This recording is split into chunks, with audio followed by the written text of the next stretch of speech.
This is breaking news. I went to America's Got Talent open call auditions, and I was floored by how many wildly different acts there were. As we wait for the landmark upcoming 20th season of America's Got Talent to arrive on the 2025 TV schedule this spring, the show has meanwhile begun to film its auditions for judges Mel B, Cowell, Howie Mandel, and Sofia Vergara, with a slew of hopefuls vying to be noticed by the show and take their act all the way to the final. Well, on behalf of CinemaBlend, I got to be in the room for the open call auditions, and wow, was it a sight. America's Got Talent is of course filmed at the Pasadena Civic Auditorium in Pasadena, California, all season long, and on March 10, they take place very close by at the Pasadena Convention Center.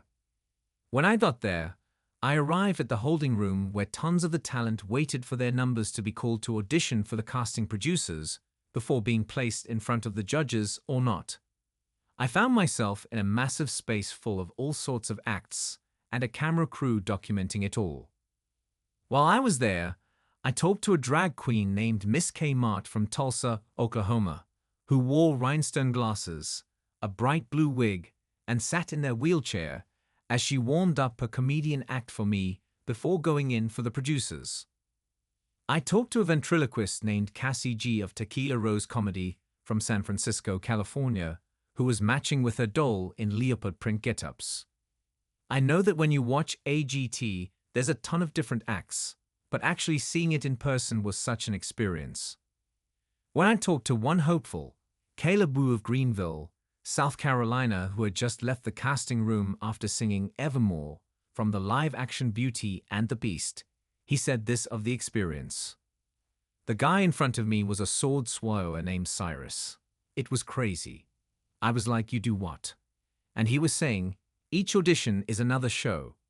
That was a cool thing too, just earning from other creatives and their process. I also spoke to longtime casting producer Meg McGregor about how they picked in between meeting the talent. She also described the range of ages and personalities she was seeing there. In her words, a 3-year-old in a choo-choo just sang "A Million Dreams" and then the Mana song "Beyond." She's so cute. My favorite part was that I could tell she loved it. She was so proud of herself after that audition, you know? And we've seen a few different things today. You never know what you're going to get in the open call audition. That's the best part about it. We had a woman come from all the way from Hawaii. She sang an original song. She twerked a little bit. I wasn't expecting that she was in her 60s. I didn't know if she could twerk that well. So that was a surprise. I think we're in for an interesting season. I can't imagine being in her shoes and having no idea what I'm going to witness all day as the AGT open call auditions in Los Angeles took place. But I'm curious which of the acts in that big room will make it to the show. I literally could have passed by the next winner and had no idea. Were they in a bright clown costume or unassuming everyday clothes? Who's to say? Peacock TV. From $7.99 a month / $79.99 a year ahead of season 20 of America's Got Talent.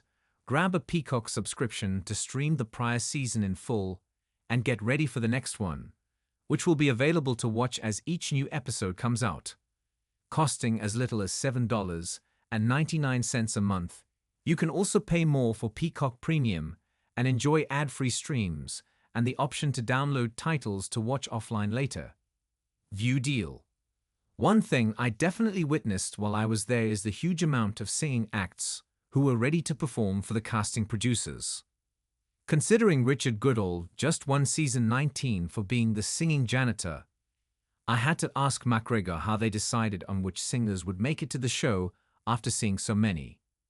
Here's how she responded. I think like historically singers have set themselves apart a bit more, maybe based on what they would call their backstory in a way. Like, I think obviously it's much easier to identify with one person than 50 people on stage, and everyone has a viewpoint, and everyone has something that they like to talk about. So I think especially with Richard from last year, I think a really big thing was that he'd never been on a stage like our show before. He was in small-town karaoke bars winning. Like the biggest thing he wanted was like a TV. And obviously with his job, he was a janitor at a school. So I think all those things that people share with us, even if it is just, well,